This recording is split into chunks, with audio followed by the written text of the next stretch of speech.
Hello friends, good evening and welcome back to simplified trading. मैं हूं दीपक अग्रवाल और आज हम बात करेंगे भारती एयरटेल की। लेकिन वीडियो शुरू करने से पहले अगर आपने चैनल को सब्सक्राइब नहीं किया है तो इसे सब्सक्राइब कर लें, क्योंकि डेली मैं आपके लिए ऐसे ही इंटरेस्टिंग वीडियोस लेके आता हूं जिससे आपकी ट्रेडिंग जर्नी बहुत ही प्रोग्रेसिव, रिच और इंटरेस्टिंग बनती है। तो हम भारती एयरटेल के बारे में सबसे पहले समझेंगे, उसकी बिजनेस एनालिसिस करेंगे, उसके रिजल्ट्स के बारे में बात करेंगे और फिर हम उसके टेक्निकल टारगेट्स के बारे में बात करेंगे। वीडियो को आप पूरा देखिएगा जिससे आपको समझ में आ सके कि भारती एयरटेल आपको कितने टाइम पर कितना रिटर्न प्रोवाइड करा सकते। तो चलिए शुरू करते हैं, स्क्रीन पर चलते हैं और देखते हैं कि भारती एयरटेल के रिजल्ट्स कैसे रहे हैं। तो चलिए बात करते हैं भारती एयरटेल की। जैसा कि हम सब जानते हैं, भारती एयरटेल एक टेलीकॉम कंपनी है जो इंडिया में ऑपरेट करती है। इंडिया में इस समय 4 कंपनी हैं जो कि मोबाइल फ़ोन नेटवर्क के लिए यूज़ हो रही हैं: BSNL, Jio, Vodafone and Bharti Airtel. BSNL and Vodafone आप जानते हैं कि ज़्यादा यूज़ में नहीं आ रही है। वोडाफोन तो काफ़ी लॉसेस में भी चल रही है और साथ ही साथ उसका यूज़र बेस इतना ज़्यादा नहीं है। सिर्फ 2 कंपनियां हैं, एक जियो और एक भारती एयरटेल, जो कि इंडिया में मोस्टली यूज़र्स यूज़ करते हैं। तो एक काफ़ी एक मोनोपोली टाइप की कंपनी है जिसकी बहुत अच्छी यूज़र बेस है इंडिया में और जिसके नेटवर्क्स भी काफ़ी अच्छे हैं इंडिया के अंदर। तो चलिए हम इसके एक बार रिजल्ट्स चेक कर लेते हैं यार, ये कैसे रिजल्ट्स पब्लिश कर रही है। तो अगर आप क्वार्टरली रिजल्ट्स चेक करें तो जून 2025 में इसने 7,422 का नेट प्रॉफिट दिया था और अगर जून 2026 की बात करें तो इसने 10,012 करोड़ रुपीस का नेट प्रॉफिट दिया है, यानी समथिंग अराउंड 33% के आसपास इसने ग्रोथ दिखाई है, जो कि बहुत अच्छी ग्रोथ है किसी भी बड़ी कंपनी के लिए। अगर हम इसकी सेल्स की बात करें तो सेल्स भी इसके 49,463 करोड़ था जून 2025 में, जो कि बढ़ के 58,539 करोड़ हो गया। ऑपरेटिंग प्रॉफिट में भी काफी अच्छा इंक्रीज दिखाया, समथिंग अराउंड 6,000 करोड़ का, और ऑपरेटिंग प्रॉफिट मार्जिन में भी 1% का इंक्रीज आपको देखने को मिलता है। अगर हम ईयर ऑन ईयर प्रॉफिट की बात करें तो मार्च 2015 में अगर आप देखेंगे इसका नेट प्रॉफिट था 5,048 करोड़, जबकि मार्च 2026 में इसका नेट प्रॉफिट है 33,823 करोड़। इसका मतलब 6 टाइम का इसने इंक्रीमेंट दिया है नेट प्रॉफिट में ओवर द 10 ईयर्स। बीच में इसका प्रॉफिट थोड़ा कम हुआ, फिर बढ़ा, फिर कम हुआ, लेकिन ओवरऑल 6 टाइम्स हुआ है इसका प्रॉफिट 10 ईयर्स के अंदर। हम बात करें शेयर होल्डिंग पैटर्न्स की, तो शेयर होल्डिंग पैटर्न्स में आप चेक करेंगे कि इसका जो प्रोमोटर्स के पास इसकी होल्डिंग है वो 50% के आसपास इसके पास प्रोमोटर्स के पास होल्डिंग है, जो कि इंक्रीज की है लास्ट क्वार्टर्स में। समथिंग सितंबर में इसकी 50% के आसपास थी, फिर दिसंबर और मार्च में कम हुई, लेकिन फिर से इसने जून 2026 में 50% की होल्डिंग वापस ले ली है।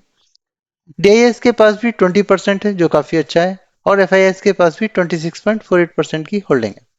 तो पब्लिक के पास जो इसकी होल्डिंग बची है वो सिर्फ और सिर्फ 2.64% बची हुई है।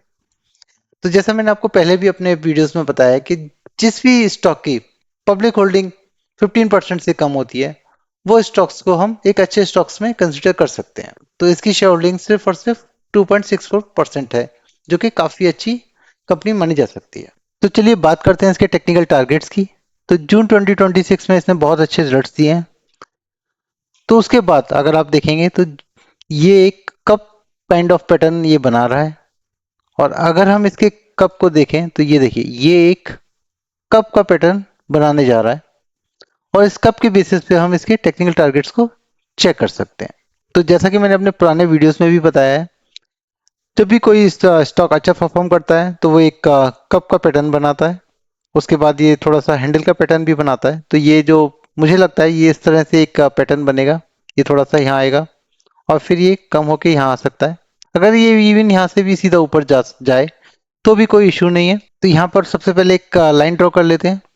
ये देखिए ये यहाँ पे ये डब्लू का स्ट्रक्चर बन सकता है, और या फिर इसमें यहाँ से ये डायरेक्ट ऊपर भी जा सकता है। तो अगर हम इसके टेक्निकल टारगेट्स की बात करें एक बार, तो इस पे आप एक लाइन ड्रॉ कर लेते हैं, जो कि इसका जो भी सबसे नीचे इसने यहाँ पे 1741 टच किया था। तो उसके बाद यहाँ पर एक लाइन ड्रॉ करते हैं और इस लाइन को यहाँ पर हम ऊपर लगाते हैं।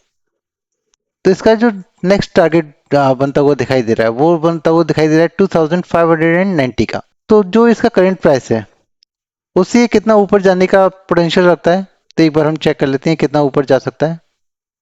ये समथिंग अराउंड 29.24 यानी 30% का रिटर्न इस समय ये आपको प्रोवाइड करा सकता है। तो 30% का रिटर्न अगर एक साल में भी मिलता है तो भी काफी अच्छा रिटर्न होता है। आप एक बार अपनी टेक्निकल एनालिसिस कर सकते हैं, एक बार चेक कर सकते हैं इसके रिजल्ट्स को, और अगर आपको लगता है कि ये कंपनी अच्छा परफॉर्म कर सकती है तो आप इसमें अपनी कुछ होल्डिंग्स बना सकते हैं। और जैसा कि मैंने पहले भी अपने वीडियोस में बताया है कि आपको किसी भी स्टॉक में सिर्फ और सिर्फ 5% अपने पोर्टफोलियो का लगाना है, इससे ज्यादा आप नहीं लगाना चाहिए आपको।